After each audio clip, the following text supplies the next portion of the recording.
right. Today we're going to be talking about multi-vector search for enhanced relevance and interoperability. So to start with, let's lay out a problem statement. Right? Single vector search has two main issues that we're going to discuss today: lack of explainability, as well as information loss. My name is Alpert. I'm an analytics specialist with AWS. Hello, everyone. Thanks for joining the session. Myself, Praveen, Mohan, Prasad. I work as a senior specialist technical account manager with AWS. And by way of our agenda today, we'll talk about a little bit about what are vectors, how vectors are generated, some of the challenges associated with single vector search. We'll talk about multi-vector models. What's the difference? How does this apply to search today? Advantages and challenges. We'll talk about multi-vector architectures in OpenSearch. And then we'll wrap up today's session with a nice demo of multi-vector search, of course. So with that said, what is a vector? Right? A vector is nothing but a point in n-dimensional or multi-dimensional space. What does that really mean when we say that? So to explain a little better, right, let's think about vectors that we've probably all seen out in the wild. Think about a line. Right? A line is nothing but a single dimension vector. And we've all seen an XY axis grid, and that's a two-dimensional vector. And we've probably even seen three-dimensional vectors represented on a 2D screen, and so forth and so on. I think you can see where we're going here as we get to multi-dimensional or n-dimensional vectors. They're a little bit difficult to represent on 2D screen, but nonetheless, that really is what we're talking about here. So vectors are not just numbers. They do actually encode meaning. And what do we mean when we talk about vector similarity? Well, each dimension in this multidimensional vector corresponds to a latent attribute that the model has learned.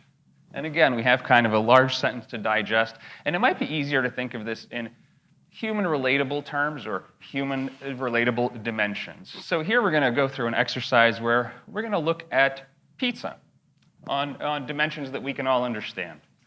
So let's think about pizza on the dimensions of food, place, animal, and human. And we're going to use each of our numbers in the vector is going to be a scale from 0 to 1. So we can see in that left column, right, pizza is a food, generally speaking. So it has a pretty high number out of 1. And then it's not a place, animal, generally not a human. So significantly lower scores across those dimensions. And this way, we can now picture pizza on multiple dimensions. So beyond keywords, there are a few specific benefits to using vector search. We're familiar with a few of these, but let's go through nonetheless. So typo tolerant, right? You can now tolerate typos both in your document store as well as your actual query.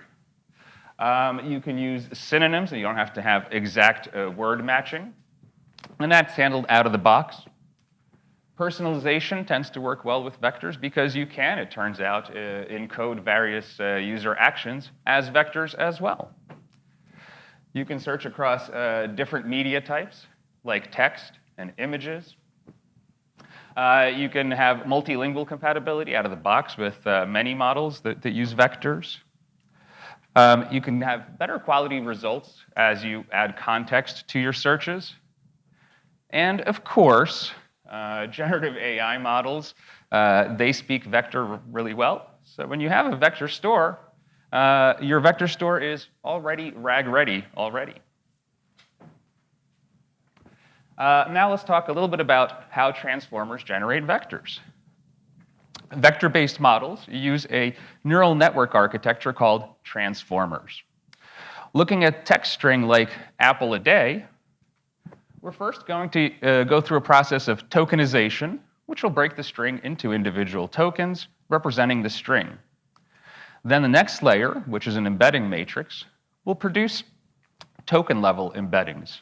Token-level embeddings lack the context at this stage of the larger phrase. Then the token embeddings will be run through a series of encoder layers. The number of layers depends on the specific model in use, and this will produce contextualized token embeddings by a mechanism called attention. These will then be pooled to produce a single multidimensional vector to represent our entire input phrase.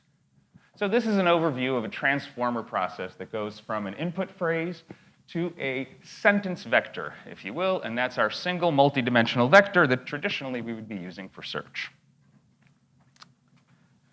Of course, there are, as we mentioned, a few problems with, with single vector search.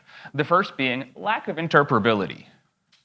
We know the documents that were returned, and we know their ranking scores, but we don't really know the reasons for either of those. It's kind of a black box to us. This means that a single vector is difficult or impossible to really debug or troubleshoot as to why you got certain results in that search. Now, we also have loss of information, because as we talked about, we do pooling at the last stage of our vectorization. And pooling means we take those individual tokens, pool them into a single vector, which is to say we summarize and lose some of the information richness in there. And losing finer details can lead to overgeneralization of your results, where what you're really looking for doesn't necessarily match what you're finding.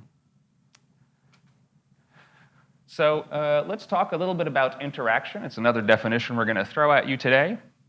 And interaction is the process of evaluating relevance between a query and a single document by comparing their tokens or patches at a finer grain level beyond the single pooled vector. We're going to look at that.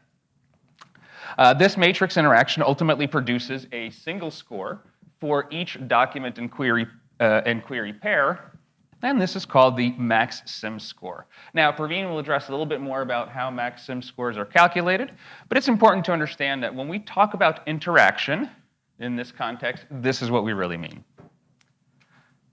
With that, there are different approaches to vector search.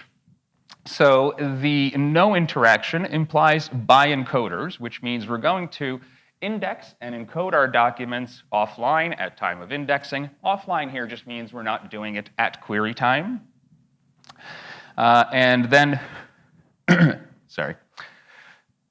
And there is no interaction between those lower layer tokens. This, of course, means because we're doing our encoding at index time, not at search time, it's significantly faster and scalable for larger data sets. However, as we mentioned earlier, we do have information loss as there is no token level matching here. You could take the full or early interaction approach using full cross encoders, which will perform a deeper contextually rich token-to-token comparison right from the early encoder layers. Here you need to combine both query and document to calculate a similarity score for each of your potential document matches, and you need to do this online, which means you're doing it at query time. The benefits, of course, it's contextually rich, highly accurate. Oftentimes, this approach is used for re-ranking, meaning you're going to get an initial retrieved set of documents, and then you want to re-rank those. This is done because this particular approach is not very scalable. So re-ranking allows you to get a smaller pool of documents and then do the actual cross-encoder comparison that way. And now we'll go to Praveen for a deeper dive on the multi-vector approach. Praveen?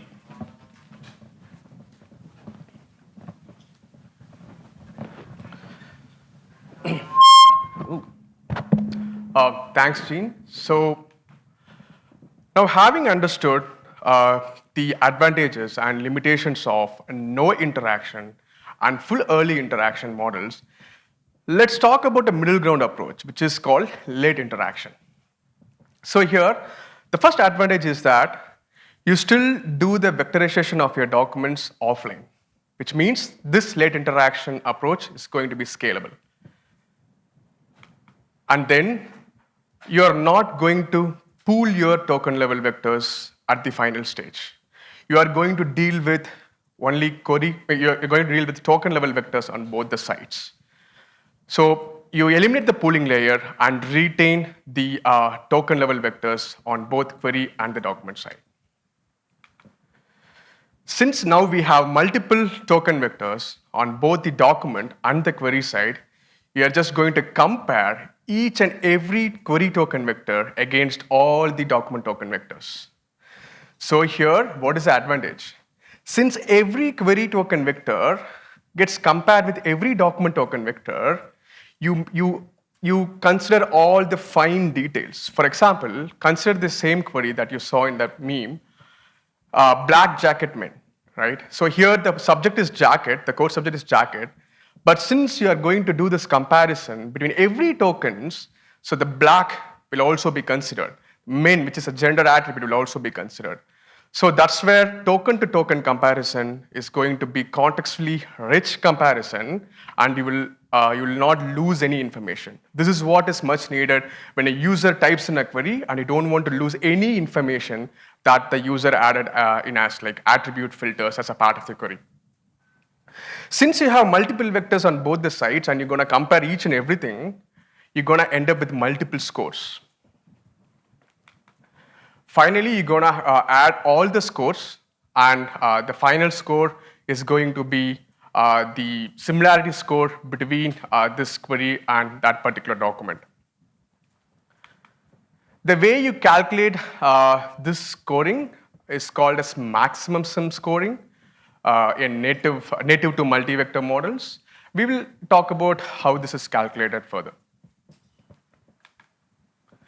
Okay, let's understand maximum scoring. I will try to simplify this calculation. So let's take a query, capital of France, and we have a relevant document which talks about Paris, this beautiful city. So in late interaction approach, as you know, we're going to get multiple token vectors, both on the query and the document side. So we have like 3 token vectors for the query and 4 token vectors for your document. And then we're going to calculate the maximum scoring.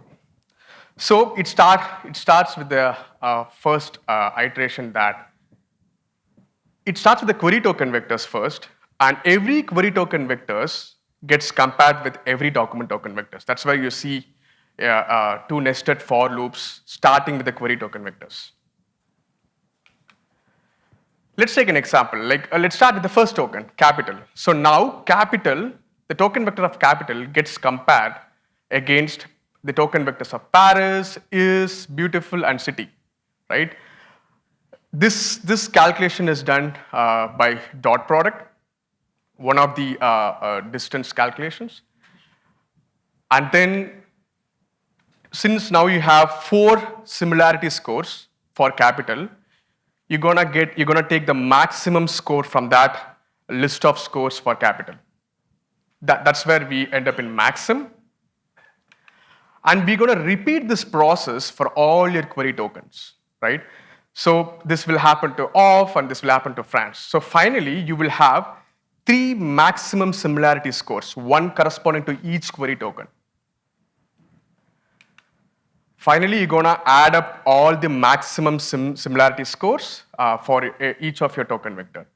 That's where it's not just maxim, the original formula is sum of maximum of similarity scores, where the similarity score is for every token vector. Okay, so let's talk about the evolution of these late interaction models, where it all started. As usual, these models started with text-based corpus, and the first model that came into the picture was ColBERT. Followed by that, we got ColBERT version 2, where they reduced the number of document token vectors up to 10x using some residual techniques. But the core idea is that they took the original BERT model, which is the mother of all embedding models, single vector embedding models. And they took that BERT model and they applied this contextualized late interaction technique, which we just covered, that with maximum sum scoring, on top of BERT. So that's why it got the name contextualized late interaction over BERT, which is nothing but ColBERT. But today, you can use any single vector models as a multi-vector late interaction model, provided if that is from Hugging Face transformer model types. The way you do it is, you're just going to remove the pooling layer, which is the very last layer, which means you're gonna end up with token level vectors, right? So you just remove the pooling layer and then take the token level vectors and apply the maximum sum scoring. This is a snippet from the Hugging Face transformer model. This is from Hugging Face repository example. And as you can see here, this part is where they do the pooling on top of the token vectors obtained from the model. And this is basically a single vector model with this pooling. So basically, if you just remove this mean pooling, you will end up with multiple token vectors produced from this model. This is just an inference script. You just have to add to your model. You can just remove the pooling layer. It's all now a multi-vector model. Okay, and it does not just stop with text. Since the beginning of last year, this particular space of multi-vector late interaction models got extended beyond text, and now we have multi-model, multi-vector embedding models. So these are some of the few popular models: ColPaLi, ColQuinn, and GINA4. GINA4 was the very recent model, GINA4 embeddings, which can handle, which produces multi-model, multi-vector embeddings. Okay, so in text, we have tokens. Like, for example, for a document, we will have multiple token vectors. But how does that apply to images, which are going to be the inputs for this multi-model embedding models? So how this model works is, they take the images, and instead of splitting into tokens, they're going to split into patches. So think about an image of a PDF page, which you screenshot a PDF page, print to PDF, and then you take that particular image and you provide it to these models. They're going to break into patches instead of tokens. You can just think about the patches as like a window scrolling over from the top left. It just goes until it covers all the nook and corners. And then all these patches undergo the same sequence of layers that you saw in the transformer architecture. First, every patch will get its own local embedding, and this embedding will be from a vision-based model. And all these local image embeddings will be context-placed. This is one of the important layer where, for example, if there is a chart here, and if there is a reference to this chart at a footer, somewhere at the last paragraph in the same page, this contextualization will make sure to give similar vectors for all these patches and all these patches, if there is a reference. So that's the layer contextualization takes care of. So finally, you get multiple patch level vectors given an image. So we in the ColBERT model, it was trained on top of BERT. Here they use a vision language model as a backbone. And you can think about vision language models like an image to text model. You just give an image. These vision language models produce text. Say describe an image, it's going to describe that particular image with great details. So they used these vision language models as a backbone and fine-tuned them to give multi-model, multi-vector embeddings. ColPaLi used polygamma. That's where we got the name. Contextualization over polygamma is nothing but ColPaLi. Likewise, ColQuinn and GINA4. Okay, so coming to the problem statement, original problem statement, single vector search lacks explainability. So now we have multiple token vectors on both the sides, query and document, and they interact using a process of maximum sum scoring, and we get a final score, right? What is the advantage here? We can empower your vector search with explainability. Basically, you will be knowing why a particular document got the score, or why is it ranked as a top for my particular query. And you can also know which tokens made this document score the highest. Since you're doing token-to-token comparison, basically you will be able to know which token is contributing to my final score at the maximum. And with this, your model is no more a black box. because you will know what made the model think this document was the best. Just have to look at their tokens. And you will know, okay, because of this token, this document is scored this way. Let's take an example. Say if you're doing a text-based vector search in a retail use case, you're asking black jacket for men. Since you're doing this multi-vector maximum sum scoring, now you will get a score for every token here, black, jacket, and men, which means you can apply highlighting. So highlighting over keyword search is quite easy, but highlighting over vector search is possible with multiple vectors. As you can see, there's different color codes I've given here, meaning the darker the color is, that has contributed the most to the final score, which means men contributed most to the final score, and then jacket, and then black is the least.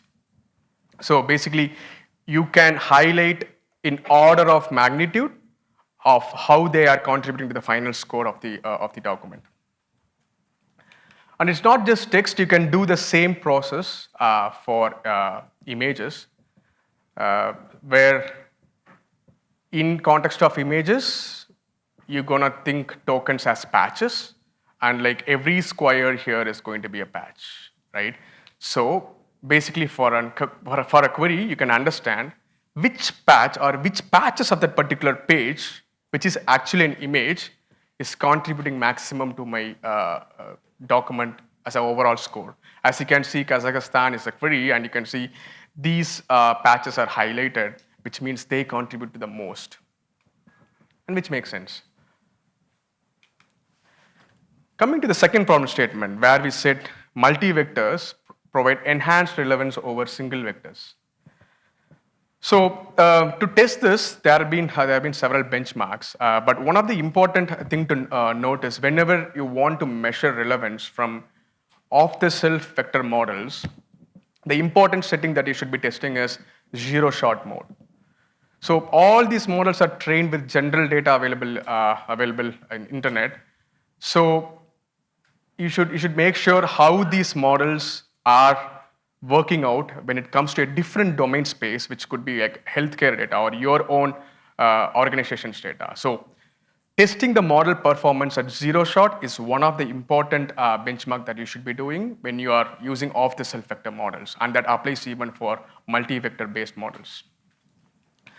So on that, this was the first benchmark which was done, like which is called beer benchmark.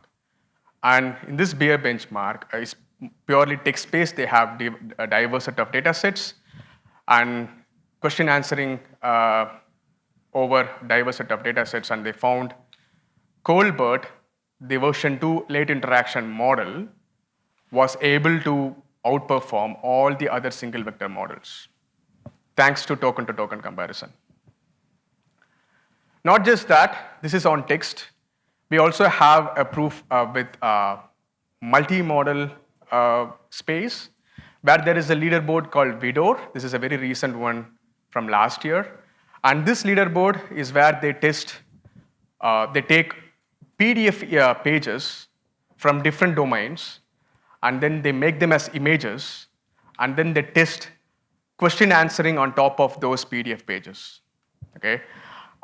With that, they tested combination of single vector models, and they tested multi-vector models. And you can see this is the rank. You don't have to go into the details, but basically, this is the leaderboard, and all the top 10 ranking models, which is in this leaderboard, is a multi-vector model. So basically, this tells us that multi-vector models is going to be the direction in the vector search next. Okay, so we now know that multi-vector models are better than single vector models. They provide enhanced relevance, it adds explainability, but still what is the challenge? Why are we not seeing productionalization of multi-vector models? What is the blocker here? To understand this, we did a benchmark using OpenSearch as a vector store here. So basically, the use case was performing multi-model RAG. So we had 8,000 PDF pages, a publicly available data set. we made them as images, and we want to do a RAG use case on that 88,000 PDF pages. We compare two approaches. One is ColPaLi, like multi-vectors. Like given a page, you get a lot of patch vectors, and then you store them into OpenSearch. Second approach was the traditional parsing technique. Take the PDF, parse them, get the text chunks, vectorize them separately into single vectors, and store into OpenSearch and do a RAG. So the advantage was the ColPaLi, the multi-vector thing, outsmarted the single vector, the parsing approach by 20 units. That was great. But on the other hand, we found the search latency spiked when we used the ColPaLi approach. It was initially we had 20 milliseconds and it went up to 30 milliseconds, but not just that. On top of that, we also want to do the maximum sum scoring, which led even to up to a second. Okay. And then comes the storage and memory requirements. Now we are dealing with multiple vectors per document, which means your storage and memory is gonna explode. That's where the multi-vector approach led to 25 times increase in storage and memory. So how are we gonna deal with this? That's where we have two-phase retrieval to the rescue. First, offline indexing. Like you take your documents, text or images, convert them into patches or tokens, provide it to a multi-vector model, you get multiple vectors per every document, you store into OpenSearch. This is all offline indexing you do. And coming to the retrieval, you're gonna do it in two phases. Phase one is where you have the query vector, again, quarterly relative return, for example. This is gonna get multiple token vectors, one for every query token. And then when in another thread, in addition to your multiple token vectors, you're gonna also pool them into one single query vector. So now we have two sets. One is one single query vector, and the other one is token-based query vectors.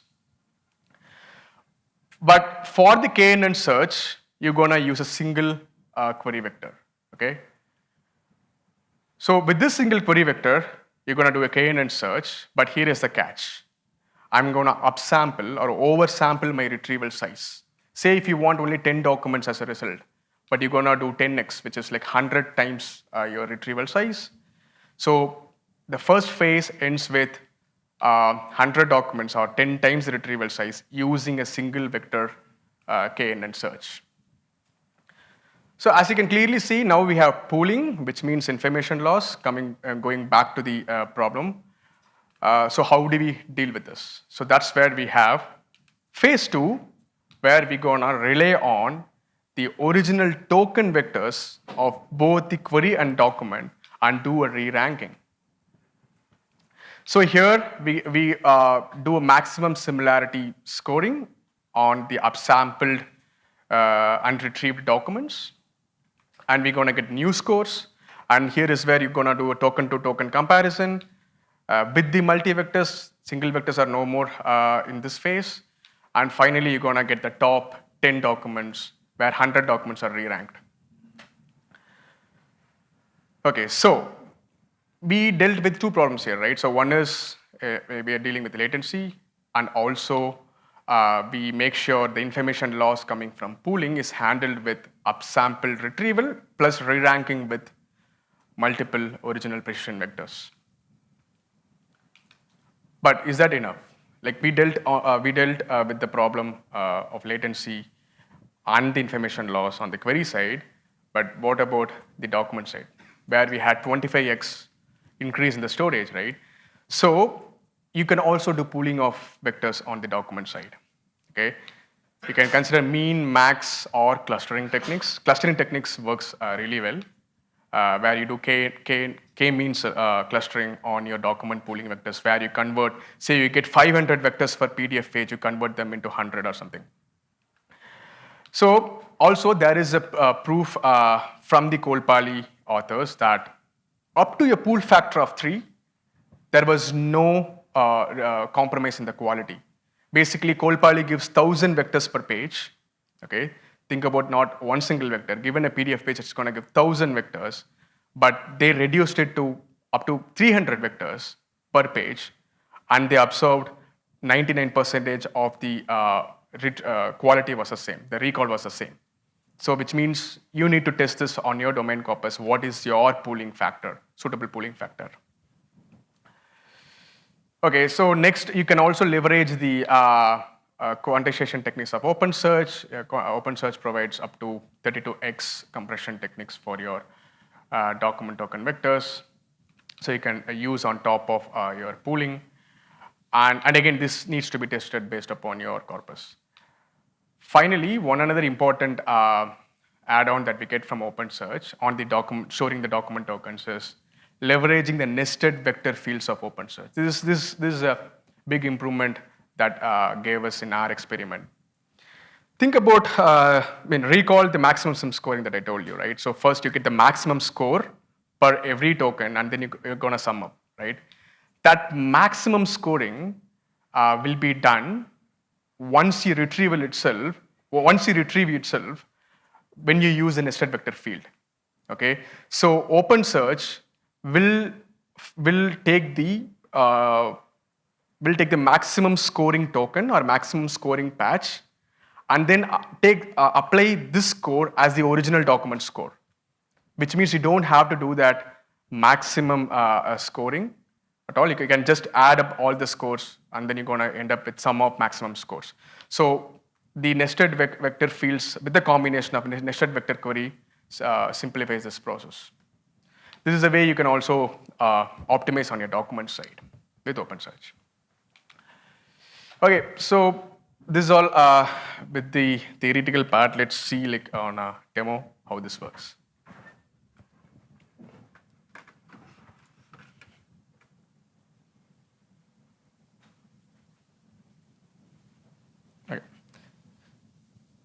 This is the demo that we built, and this is a part of Hugging Face OpenSearch project repository. This is like for OpenSearch community to play around all different machine learning search, multimodal RAG, agentic RAG. We keep adding features to this playground. Feel free to explore. We will give a QR code for this public application. Okay, we'll first start with text-based multi-vector search.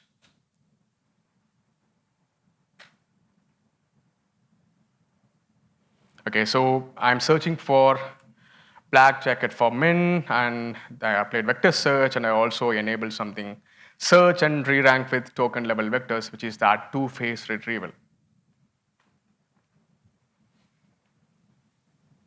So here I'm using ColBERT, which is converting the query into multiple token vectors and undergoes all those two phases that I explained.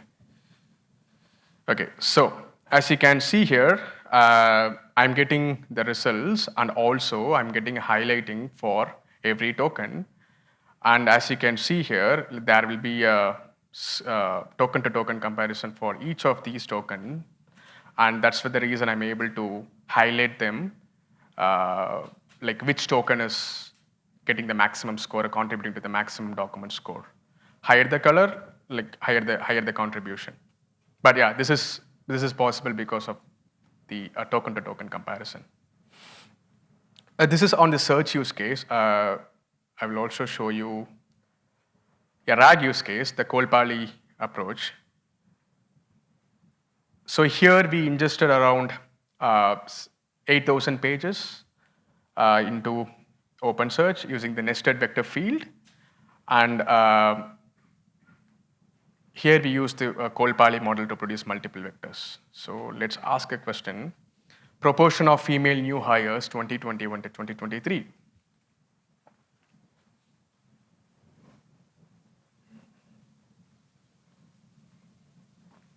Okay, so as you see here, I got the answer, 42% in 21. We got some numbers here, and I can also see the particular page. And remember, here, every document is nothing but a PDF page, which is screenshotted, which is an image. So the answer is coming from this particular graph, the left bottom, where it talks about women and the female new hires. And recall also the contextualization process, right? Because the women information is in the charts heading here, and the bars doesn't tell about anything, about the gender. Okay, it just tells us about new hires here, the last one. So the contextualization is where it is able to combine the chart heading and the chart. So you don't have to rely on parsers anymore. Okay, so also, since token-to-token comparison, we can also see which token, every token is contributing to the document. Okay, so let's focus on the important token, which is female, which is over here. Okay, yeah. So this is the query token female, and it got this maximum score as 0.62, contributing to the document. And as you can see here, the highlights are more in this particular area, where there is a word called women and the respective chart. So these are the patches that are contributing more to the female query token vector. Yeah, so that's where you can also extend this explainability to multi-model approach. And as you can see, I have every token gets compared, right? So that's where you see for every token vector there is a comparison. There is a maximum scoring calculated from the query. Okay, so coming back to the presentation, we can also quickly show you how it is getting stored inside the nested vector field. Okay, so yeah. This is how it is stored internally into OpenSearch in a KNN index. As you can see, this is of type, this is my page subvectors. And as you see here, this is a nested vector field type, and I have a lot of subvectors into it. This is one single document, but I have many vectors. Every vector is a patch vector. And also I store what is a page number, and also I store where is the image of the page. This is all for your sources in a rack. Okay.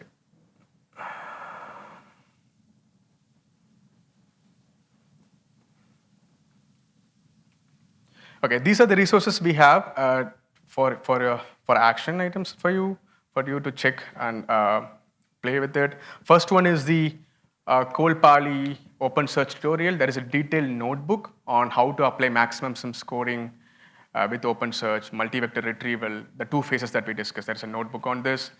And there's also a PFR for OpenSearch native support of late interaction models. Currently, OpenSearch does not have a native feature that can do this maximum scoring.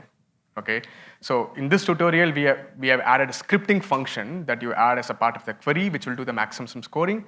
But if it is done natively as one single line, that would be great, that would be even easier. So we have a PFR plus one on that. There's an active communication going on in this thread.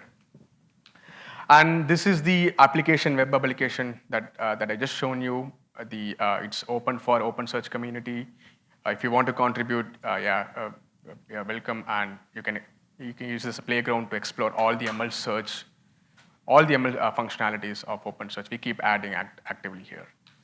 And we also have a ML connector that we added for OpenSearch itself to generate multiple vectors by talking to ColPaLi model instead of you doing it on the client side.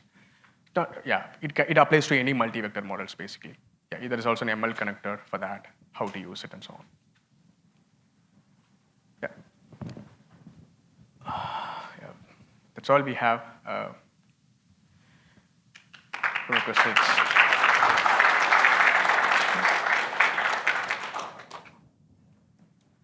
Yeah, go ahead. So the main thing that stands out is the 25 times memory needed to store all the individual vectors. And that was just for that one document. It could be more if the document is longer, it has more tokens, which makes more vectors. So it's hard to predict the cost, but it's certainly going to be a lot more than a single vector. Yes. Right? So how do you justify the extravagantly more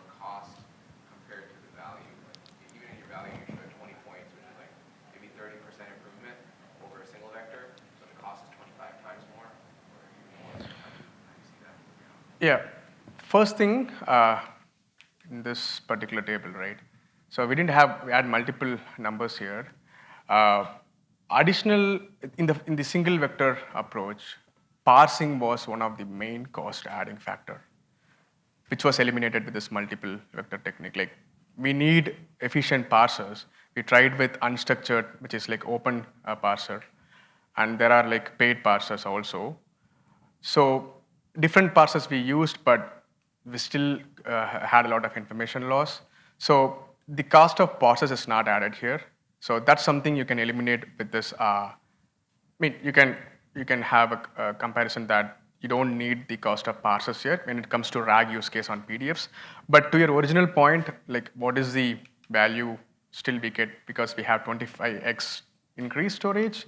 So that's where we have to experiment on these two techniques importantly for your documents, basically. So pooling and quantization techniques is where is a good direction to make sure your documents and storage requirements blow up.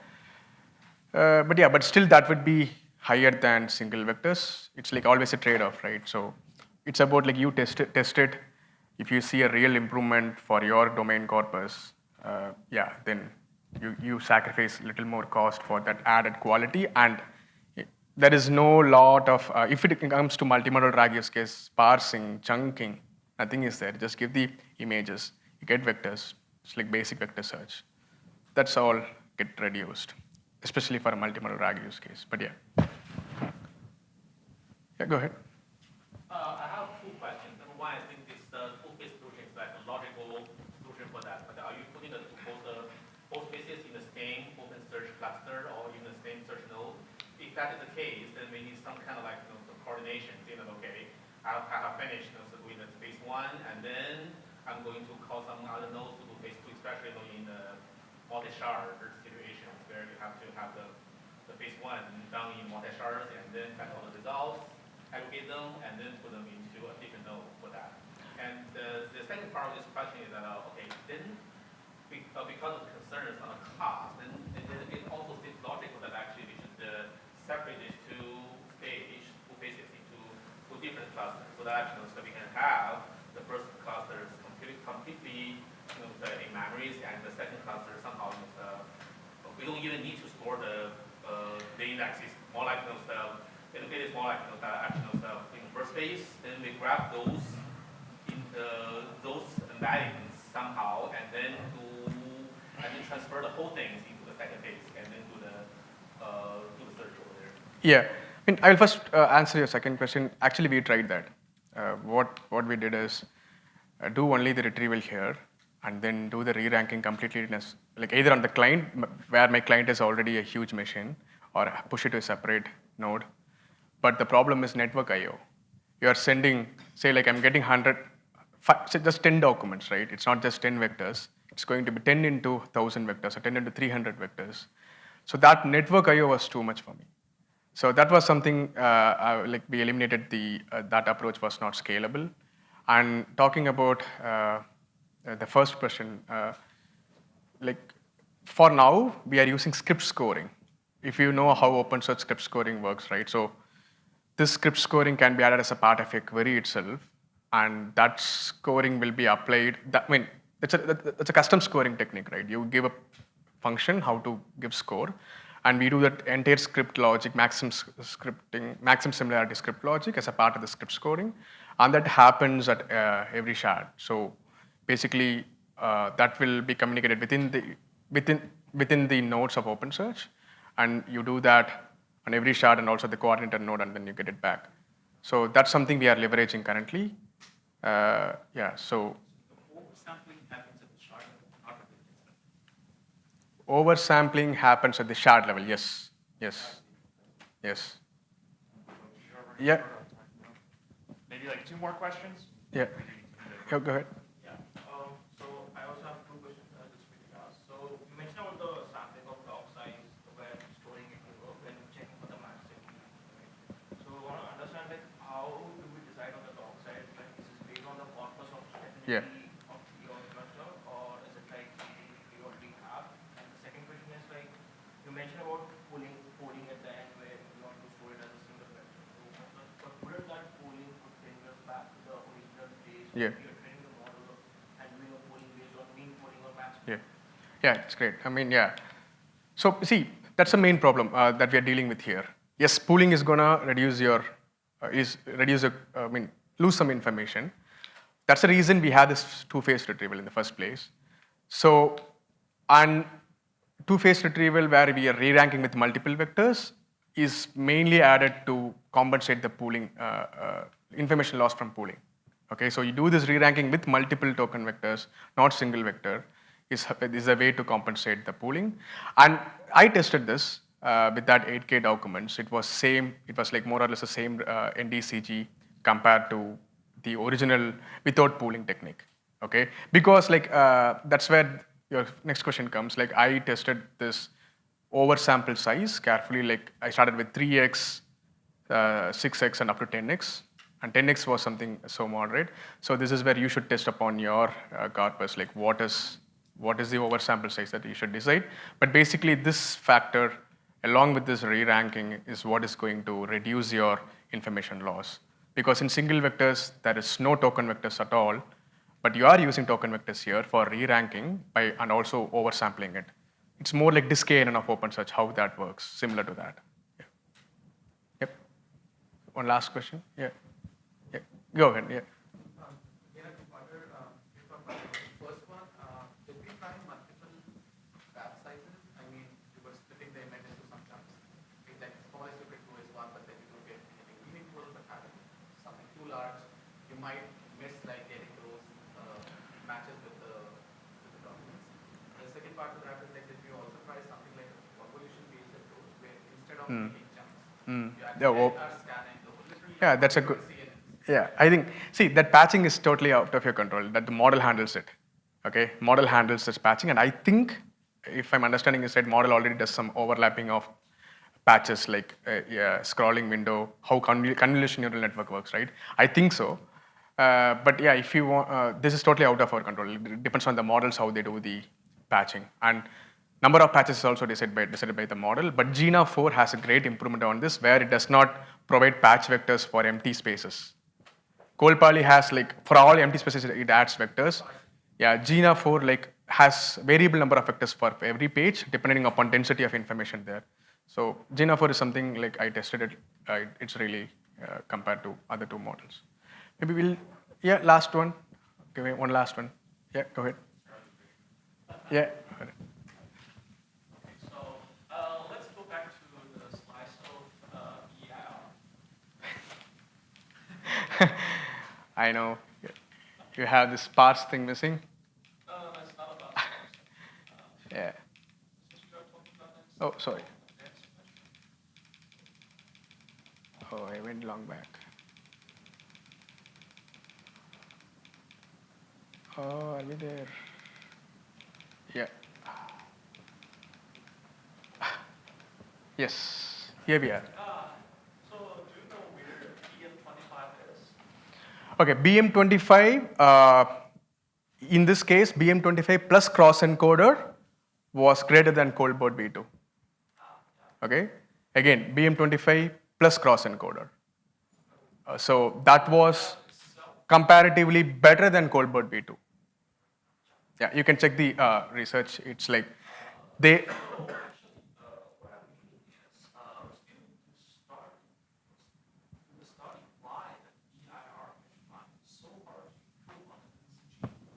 Because currently, state of the art is 57 by light and model. It's not yet super large. So the problem is to be really hard to even make the step of 1%, especially for those models with limited parameters. So actually, all people, not only about CR community, but also OpenSearch community, to study those hard actives. So even 57 tried. So how about the other 43? So what's the problem though? Why can't they not be matched? I think we need a deep study on that. Yeah. Otherwise, it's really hard to improve. So you just compare that the single Yeah. almost 0.4, and your record is 0.45. The gap is super small. Small. Although in the academic world, I think it's a large gap because it's super hard to do. But when you put wide, it's really hard. So actually, this is one suggestion. You don't need to Yeah, that's more like a discussion. so line of if talk about simplify, right? And okay, the second thing is about the pooling. You don't need to have the pooling page. Yeah. Actually, I just joined the CIR meeting this July. And actually, what they are speaking is now pulling to one single vector to the recall and to re-ranking is actually not the best idea, even especially when your question is long. Yeah. So you have some kind of unique Exactly. points there. So there is some kind of technical online clustering. You can draw like 2 to 3 representative vectors for recalling. Such that you don't hurt your recall because re-ranking composition is a recall. That's a good part. Yes, for longer queries, pooling to one doesn't make sense, right? So that's where like I'm trying to make an approach to understand the important tokens of the query. Maybe I will use a sparse model to understand which one is important.